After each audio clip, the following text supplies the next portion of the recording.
Baik, assalamualaikum warahmatullahi wabarakatuh. Saya Sarifudin, guru penggerak angkatan 9. Hari ini saya akan mewawancara Ibu Kepala Sekolah saya, Ibu Yasmiati SPD, Kepala Sekolah SDN Paseban 11 Pagi. Selamat pagi, Ibu. Selamat pagi. Bagaimana Assalamualaikum kabarnya? warahmatullahi wabarakatuh. Bagaimana, Bu? Kabarnya sehat? Alhamdulillah pagi ini sehat walafiat. Alhamdulillah. Bagaimana? Bapak sendiri juga sehat? Alhamdulillah, Bu, sehat-sehat. Terima Alhamdulillah. kasih. Walaupun aktivitasnya padat ya. Padat banget. Ya, Ibu izin, saya dapat tugas untuk wawancara kepala sekolah. Izin ya, Bu. Ya, Saya coba mewawancara Ibu. Pertama gini, Bu. Selama ini bagaimana sih Ibu dapat mengidentifikasi kasus-kasus yang merupakan dilema etika atau bujukan moral, Bu? Baik. Baik, saya Yasmiati, Kepala Sekolah SDN Paseban 11 akan mencoba menjawab pertanyaan dari guru saya Pak Sarifudin sebagai guru CGP. Bagaimana tadi pertanyaannya? Bagaimana saya mengidentifikasi kasus-kasus yang merupakan dilema etika atau bujukan moral? Ya, yang jelas kalau udah berhubungan dengan bujukan moral atau dilema etika. Dilema etika ini, yang pastinya kita mencari dulu akar permasalahannya apa, ya. Akar permasalahannya apa? Kalaupun itu terjadi, setelah kita cari akar permasalahannya, kemudian kita mengelompokkan. Ini masuk kemana nih? Masuk kepada bujukan moral. Apa ini termasuk yang positif, negatif? Jadi itu harus kita pilah-pilah atau kita kelompokkan dalam rangka penentuan ini masuk kepada kasus yang mana. Gitu, Pak. Gitu ya, Bu. Jadi intinya kita pilah dulu ya, Bu ya. Kita pilah dulu. Kita pilah, kita lihat kasusnya, apakah kasusnya ini kasus yang positif, negatif, atau kasusnya ini termasuk kepada karena kasus di sekolah macam-macam ya. Nah, jadi tidak langsung ini aja. Intinya kita cari dulu permasalahannya. Akar permasalahannya itu di mana? Oke, Bu. Selama ini bagaimana Ibu menjalankan pengambilan keputusan di sekolah, terutama untuk kasus-kasus di mana ada dua kepentingan, Ibu, dua kepentingan yang sama-sama benar, sama-sama mengandung nilai kebajikan, Bu. Kalau hal seperti itu terjadi di sekolahan kita, ya. Nah, kita lihat dulu, berangkat dari permasalahan tadi, melihat permasalahan tadi, ya kita lihat mana yang lebih urgent. Walaupun dua-duanya benar, tapi di antara dua yang benar ini, mana yang lebih urgent yang menyangkut kepada kebutuhan siswa. Walaupun ini benar, tapi tidak ada hubungannya dengan untuk kemajuan siswa atau untuk kebutuhan siswa atau dalam rangka memajukan pendidikan atau belajar siswa atau mengajar guru, ya kita tidak ambil. Yang kita ambil adalah yang ada hubungannya dengan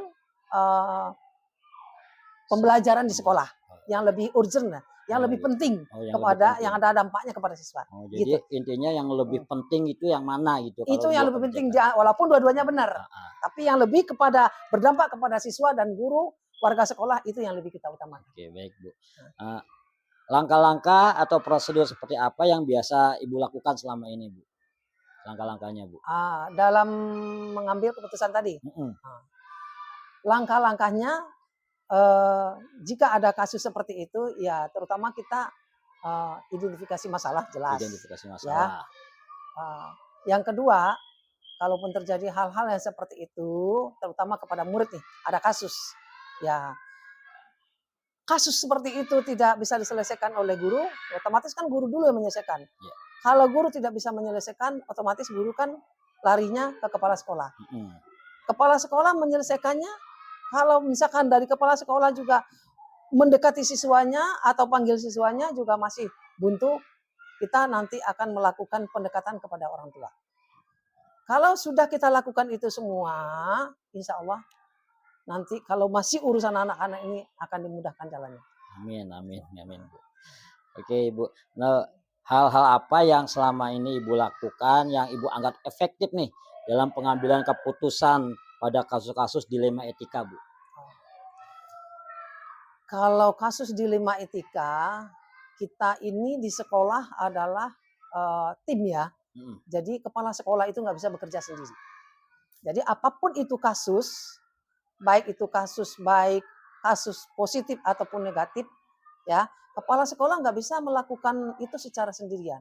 Pasti kepala sekolah melihat kasusnya seperti ini, nanti akan dibawa kepada forum guru. Sudah dari guru, bagaimana pendapat guru, nanti paling terakhir ujung-ujungnya kepada orang tua untuk penyelesaian kasus-kasus jika ada terjadi kasus di sekolah. Jadi kita selalu melibatkan warga sekolah untuk menyelesaikan semua permasalahan yang ada di sekolah. Nggak bisa kepala sekolah melakukan tindakan sendiri tanpa diketahui oleh warga sekolah yang lainnya. Terus itu Bu, kalau menurut saya. Tantangannya nih Bu, tantangan apa ya yang selama ini Ibu hadapi untuk pengambilan keputusan pada kasus-kasus yang tadi Bu, yang kasus-kasus dilema etika, tantangannya apa nih Bu? Misalnya terjadi kasus ya, kasus anak pinter tapi nakal, contoh ya. Pasti nih orang tua yang anaknya merasa dinakalin tadi lapor ke kita, lapor ke guru, mungkin guru juga nanti nggak selesai masalahnya terus ke kita. Pasti dalam hal ini orang tua pasti udah deh Bu, anaknya berhentikan aja, udah deh Bu, anaknya gini. Oh, kita sebagai kepala sekolah nggak bisa terima seperti itu aja dalam kasus seperti ini. Pasti kita akan melakukan tindakan-tindakan yang lebih positif, ya. Kita tidak juga bisa menjudge itu anak. Kalaupun dia sudah melakukan hal-hal yang membuat siswa lain menjadi cedera atau apa, itu bisa kita lakukan pendekatan. Contohnya kita panggil dulu anaknya. Kasusnya kenapa nih? Kita lihat dulu permasalahannya. Kenapa ini bisa terjadi? Kita sudah bahas permasalahannya, kita juga ketemu dengan guru. Nah, kemudian terakhir ya itu kita panggil orang tuanya. Jadi kita nggak bisa main main diberhentikan atau melakukan menjudge lah, atau melakukan semacam udah deh kamu nanti kalau nggak berubah nih kamu harus berhenti atau pindah ke sekolah lain. Itu namanya apa ya? Segitiga restitusi Bu. Gitu. Jadi nggak boleh kita seperti itu. Artinya mendownkan anak. Nggak boleh. Ya, nggak boleh. Sekalipun dia mau anak pintar ya, itu kita di sini kan dalam rangka membina, mendidik supaya anak-anak itu bisa menjadi generasi muda yang menjadi generasi muda emas itu yang nantinya tahun 2045 gitu. Amin. Terus Bu, apakah Ibu memiliki sebuah tata kala atau jadwal tertentu Bu dalam sebuah penyelesaian kasus dilema etika? Apakah Ibu langsung menyelesaikan di tempat atau memiliki sebuah jadwal, misalkan kasusnya nanti aja, atau ada prosedur yang akan Ibu jalankan gitu? Prosedurnya Bu. Ya. Kalau terjadi ada kasus di sekolah, ya, saat ini ada kasus, saat ini juga kita harus selesaikan. Nggak nunggu entar-entar. Ini masalahnya apa? Ini kan makhluk, ya, manusia bernyawa. Kalau kita biarkan anak itu pulang dulu baru diselesaikan masalahnya, itu bisanya menurut pengalaman yang sudah saya alami ya. Kalau entar-entar aja, itu bisa nanti dia ngadu ke orang tuanya, entar orang tuanya sama orang tua yang sama-sama orang tua berantem. Jadi kalau ada terjadi kasus di sekolah, kita selesaikan dulu di sekolah. Kalau guru seandainya nggak bisa menyelesaikan, guru nanti harus sampaikan kepada kepala sekolah. Nanti kepala sekolah akan menyelesaikan bersama-sama dengan guru ini. Kalau masih juga nggak selesai, baru nanti kita panggil guru-guru yang lain yang bisa membantu menyelesaikan masalah ini. Walaupun kita SD nggak punya guru BP nih, tapi kita semua adalah guru BP. Ya, kita alhamdulillah guru SD ini sebetulnya sudah menjadi guru BP di kelas masing-masing. Tapi yang selama ini, selama saya jadi guru, sampai sekarang saya juga sebagai pimpinan, kalau terjadi masalah apapun di sekolah, jangan pakai entar dulu. Jangan pakai mereka sampai sempat pulang dulu tuh siswa. Harus kita selesaikan di sekolah segera. Biar masalahnya nggak jadi besar ya. Nggak masalah yang kecil ataupun masalah kecil nggak jadi besar, masalah besar harusnya dikecilkan. Harus diselesaikan segera. Siap Bu. Terus Bu, adakah seseorang atau faktor-faktor apa yang selama ini mempermudah atau membantu Ibu dalam pengambilan keputusan dalam kasus-kasus dilema etika, Bu? Oh, kalau seseorang mungkin tidak ada, tapi saya selama ini menjadi kepala sekolah, kalaupun ada kasus-kasus seperti ini, saya tidak bisa bekerja sendiri. Saya selalu kasus ini setelah kita tangani dengan guru kelas yang bersangkutan masih belum selesai, paling nanti kita akan kumpul dengan guru-guru minta pendapat bagaimana ini menyelesaikannya. Karena namanya banyak kepala pasti banyak pendapat. Banyak kepala masih banyak cara berpikirnya. Jadi kita nggak pakai seseorang, tapi hampir semua guru saya libatkan. Kalau saya dengan guru tersebut yang punya anaknya masalah sudah sudah mandet ya. Nah, kita bisa komunikasi dengan guru-guru lain. Gitu. Oh gitu. Jadi ideal Intinya saya melibatkan banyak semua orang. Iya. Dari semua hal yang telah disampaikan, nih Bu ya, pembelajaran apa nih yang Ibu dapat petik dari pengalaman Ibu dalam mengambil keputusan dilema etika? Pengalaman Ibu apa nih, Bu? Pengalaman yang saya sudah dapatkan gitu ya. Gini, pengalamannya kalau terjadi hal-hal seperti ini ya, kita yang utama itu jangan main menjudge itu ya, apa istilah bahasa Indonesianya ya? Iya, menjudge. Jangan langsung menghakimi, tapi kita cari dulu permasalahan dasarnya itu apa sih? Yang harus kita cari permasalahan dasarnya itu apa? Kita tanya dulu anaknya kenapa. Kalau ini masalah yang negatif kali ya. Iya. Kita tanya dulu anaknya kenapa. Kita telusuri dulu nih. Adakah permasalahan dia di dalam keluarga sampai dia bersikap seperti itu di sekolah? Kita cari, kita telusuri. Terutama kita tanya dulu temennya yang terdekat, yang rumahnya dekat, ya. Kemudian kita juga tanya ke gurunya sehari-hari seperti apa. Nanti itu anak akan mengungkapkan sendiri. Oh, di rumah dia begini. Oh, bapak ada kan ya, bapak ibunya udah cerai, bapak ibunya pergi, dia tinggal sendirian. Pokoknya permasalahan kompleks. Jadi intinya dalam permasalahan ini cari akar masalahnya. Tadi pertanyaannya? Iya. Semua yang pengalaman Ibu dalam pengambil keputusan. Ya. Pengalamannya itu cari akar permasalahan yang utamanya apa, baru kita bisa mengambil keputusan. Oh, ini mau dibawa kemana? Oh, ini penyelesaiannya seperti apa? Itu pengalaman. Jadi nggak bisa asal menjudge lah atau asal menghakimi, enggak. Harus dicari akar permasalahannya apa. Jadi berkata tuh identifikasi dulu masalahnya apa, betul. Kemudian siapa yang terlibat kayak gitu, betul. Bu. Kemudian cari nih solusinya apa kayak gitu, dirembuk bareng-bareng kayak gitu ya. Oke deh, Bu. Terima kasih Bu atas waktunya. Maaf tadi diganggu waktunya. Sekali lagi terima kasih atas pengalaman-pengalaman yang luar biasa selama Ibu menjadi pimpinan saya. Saya akan jadikan ini juga untuk pengalaman saya pribadi. Mungkin suatu saat saya menjadi pimpinan atau apa, tapi kan saya tetap pimpinan di kelas kayak gitu, pasti. Bu. Ya gitu, Bu. Terima kasih Ibu waktunya. Ya, sama-sama. Demikian wawancara saya dengan Ibu Kepala Sekolah saya. Terima kasih. Wassalamualaikum warahmatullahi wabarakatuh. Waalaikumsalam warahmatullahi wabarakatuh. Terima kasih, Bu. Iya. Sekarang saya sukses, Pak Arif. Ke sebelah Bu Nur Hasanah. Oh iya. Habis mau yang ke sebelah saya nggak belum.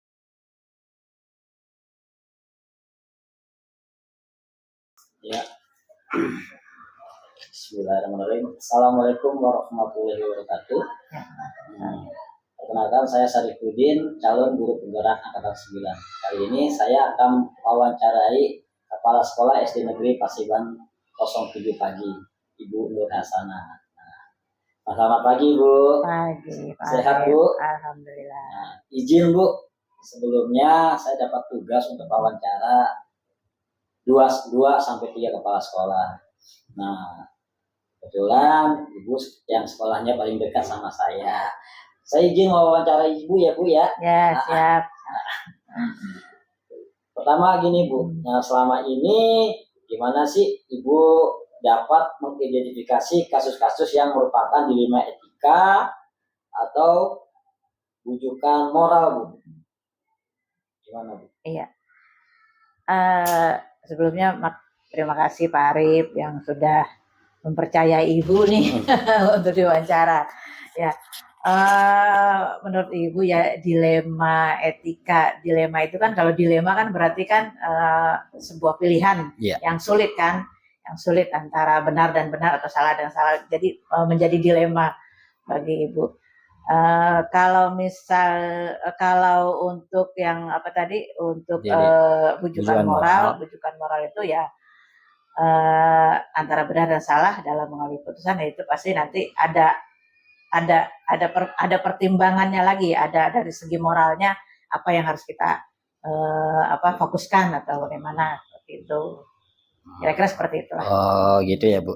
Terus selama ini Bu bagaimana Ibu menjalankan pengambilan keputusan di sekolah Ibu nih, terutama untuk kasus-kasus yang mana ada kepentingan yang sama-sama benar, yang sama-sama mengandung nilai kebajikan Bu. Gimana tuh Bu? Kalau di sekolah Ibu masalah anak, masalah itu yang datangnya dari anak atau dari kan biasa dari orang tua murid juga ada, dari guru-guru juga ada. Kalau dari anak-anak dan dari orang tua biasanya kan Ibu kan sharing-sharing dulu lah, dengan diskusi dulu dengan teman-teman, dengan rekan-rekan guru. Tapi kalau masalah itu datangnya di lingkungan, di istilahnya di keluarga besar guru, lingkungan sekolah Ibu dan guru-guru atau dari teknik yang lainnya, nah Ibu pasti akan diskusi dengan atasan Ibu. Itu mungkin kan mereka punya pandangan-pandangan yang lebih, yang Ibu pikir lebih baiklah dari apa yang Ibu kasih keputusan. Jadi Ibu tidak selama ini tidak tidak mengambil keputusan secara sepihak, tidak mengambil keputusan apa yang Ibu inginkan, tapi selalu Ibu sharing dengan teman-teman, dengan guru ataupun dengan atasan. Dan kalau masalah biasanya kan ya kita kalau ada teman sharing itu kan kita jadi tahu pandangan mereka. Mereka kan akan nanti akan diskusi akan menyumbangkan suara bahwa Bu, dampaknya seperti ini, kalau ini anak ini begini Bu, kayak gitu-gitu. Berarti itu kan masukan yang sangat berharga bagi Ibu. Sebagai kepala sekolah yang memang tidak tahu banget realnya di lapangan seperti apa gitu. Kalau memang itu masalah dari anak seperti itu. Oh gitu. Berarti ya, harus pasti ada diskusi. Ada diskusinya ya Bu ya. Ya. Langkah-langkahnya seperti itu. Ya. Terus langkah-langkah prosedur seperti apa yang biasanya Ibu lakukan selama ini Bu? Langkah-langkahnya selain tadi diskusi kayak gitu Bu. Ya. Ada lagi nggak Bu? Ya, langkah-langkahnya seperti pada umumnya lah, misalnya kita tahu dulu kan akar permasalahan ini, latar belakang masalah ini kenapa. Kalau balik lagi kalau masalah itu di anak, kita harus tahu juga ini anak kenapa sih, latar belakang keluarganya, orang tuanya bagaimana. Berarti kan masalah itu kan timbul pasti berhubungannya dengan keluarga kan, dengan di rumah seperti itu. Nah, jadi yang utama memang dari kita dari tahu dulu latar belakang masalahnya itu dulu, penyebabnya kenapa, terus kenapa dia jadi begitu gitu, kenapa jadi bermasalah seperti ini gitu. Oh gitu ya Bu. Terus tahu dulu lah latar belakang masalah itu. Jadi identifikasi masalah dulu ya Bu ya. Gitu. Lalu Bu, hal-hal apa aja yang selama ini Ibu anggap efektif nih dalam pengambilan keputusan pada kasus-kasus yang melibatkan dilema etika Bu, benar lawan benar, yang mengandung nilai-nilai kebajikan seperti itu Bu? Ya kalau seperti efektifnya, memang itu kan agak-agak susah, namanya dilema ya. Kalau dilema kan berarti di hati kita juga, aduh ini sama-sama sayang gitu dengan dua permasalahan itu. Cuma Ibu balik lagi, Ibu kembalikan lagi pada misalnya yang lebih urgent mana, yang lebih banyak dampak positifnya mana, dan karena kita memang di instansi pemerintah ya, balik lagi ke tata tertib atau peraturan dari pemerintah, kira-kira yang tidak bertentangan banget dengan pemerintah itu yang mana, dengan atasan kita, dengan dinas pendidikan, dengan Pemda DKI. Nah, dilihat nih kalau memang masalahnya, ini kan sama dinas nggak boleh kayak gini nggak boleh, berarti itu yang kita tinggalkan.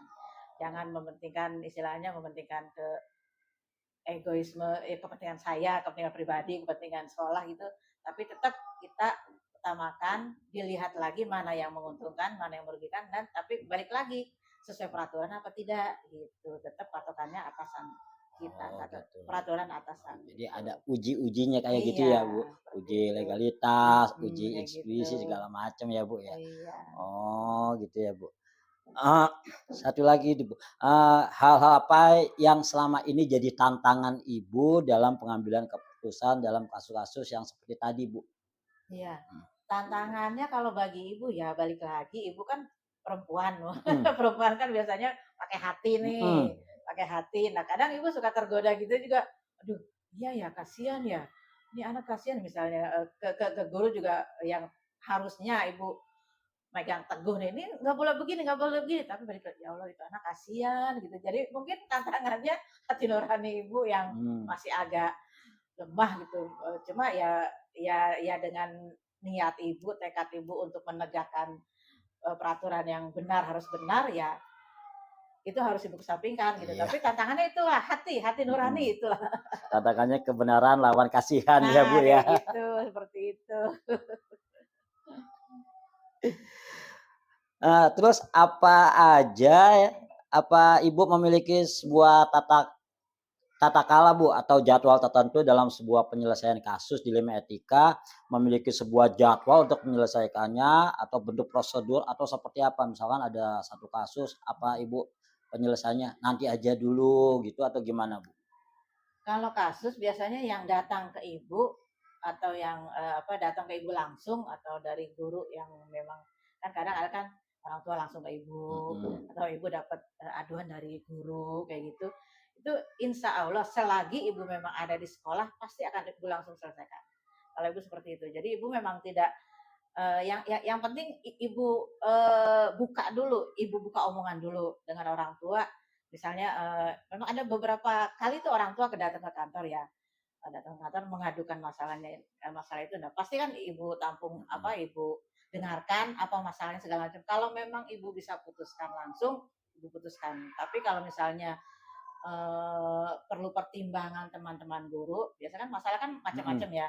Ada yang tentang anak lah, tentang apa, ada yang mereka juga ngadu tentang guru kan gitu kan. Orang tua juga ada yang ngadu tentang guru. Kalau yang memang ibu bisa putuskan langsung, ibu putuskan, ibu nasihati, ibu kasih arahan, tolong jangan begini, tolong jangan begini. Biasa kan orang tua suka atas dasar ke mhm, ini mereka lah gitu, pikirannya. aduannya seperti itu. Pasti akan ibu putuskan.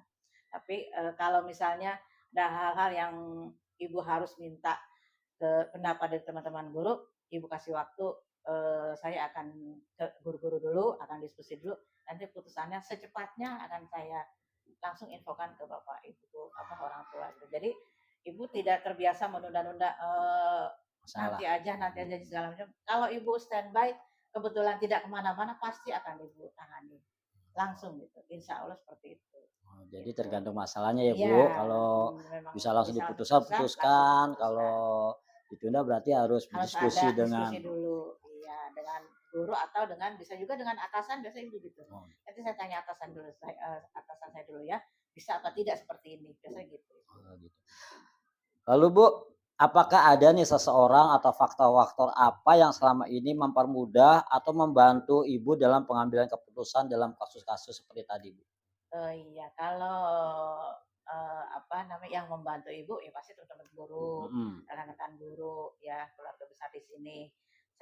Selain itu, ibu tidak mengenyampingkan atasan ibu ya, pengawas, ibu kasatlang itulah yang jadi bahan ibu buat mhm, buat bertanya, buat mencari mencari istilah penguatan lah. Misalnya ibu kalau ngambil keputusan, "Bun, kalau begini kira-kira Eee, gimana ya Bun, menurut Sudin gitu. Kadang ibu kasatag tuh dia, "Oh entar dulu, saya tanya Sudin dulu," gitu. Jadi oh gitu, kan kalau ada hal-hal yang yang mungkin hubungannya dengan yang ibu rasa, "Ah cuman begitu doang," tapi ternyata itu dilihat dari segi kedinasan itu agak-agak ini gitu, agak-agak rawan gitu. Jadi, oh, "Entar dulu, jangan begitu dulu, entar ibu tanya dulu ke Sudin," gitu. oh gitu, Jadi pasti atasan ibu itu yang ibu istilahnya yang ibu, anggap, untuk memberi apa ya, untuk bener-bener masukan, lah gitulah, masukannya sangat ibu harapkan, selain teman-teman guru di sini, oke, gitu. heeh. Dari semua hal yang telah tadi Ibu sampaikan, pembelajaran apa sih yang Ibu petik dari pengalaman Ibu selama ini mengambil keputusan, Bu? Pengalamannya, Bu.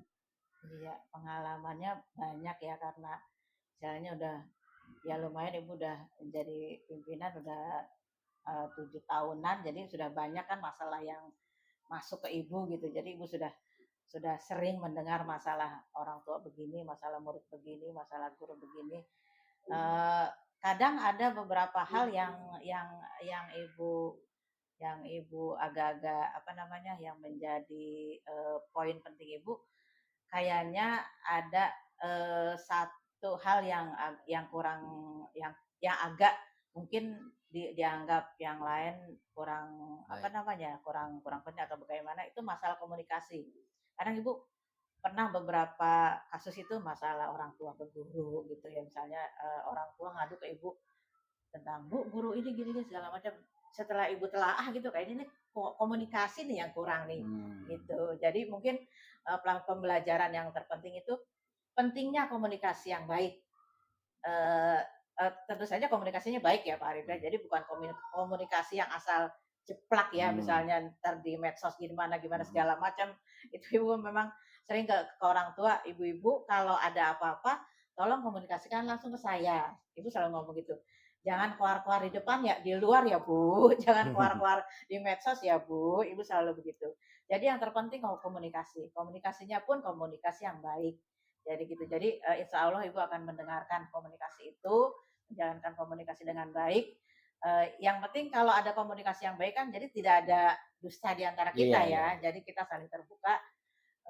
ibu welcome dengan siapapun jadi yang mau ngadu silakan kita bicarakan baik-baik yang penting itu komunikasi itu pelajaran yang penting kita harus buka komunikasi yang baik dengan semua pihak gitu Intinya adalah pengalaman Ibu yang terpenting dulu komunikasi iya yang baik untuk semua pihak.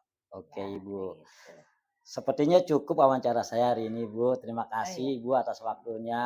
Terima kasih, Ibu, udah ngebantu saya dalam menyelesaikan sama-sama tugas Pak ini, Bu. Arif. Mudah-mudahan lancar, selesai Amin. sampai waktunya nanti sukses terus buat Pak Amin. Arif. Iya, Bu. Terima kasih, Bu, sekali lagi. Iya. Terima kasih. Demikian wawancara saya dengan Ibu Kepala Sekolah SDN Paseban 07, Ibu Nur Hasana MPD. Terima Ya. kasih. Wassalamualaikum warahmatullahi wabarakatuh. Waalaikumsalam warahmatullahi wabarakatuh. Terima kasih ya, Bu. Ya. Alhamdulillah selesai satu tugas. Tinggal ngedit video. Kalau udah ini berarti terakhir apa gimana?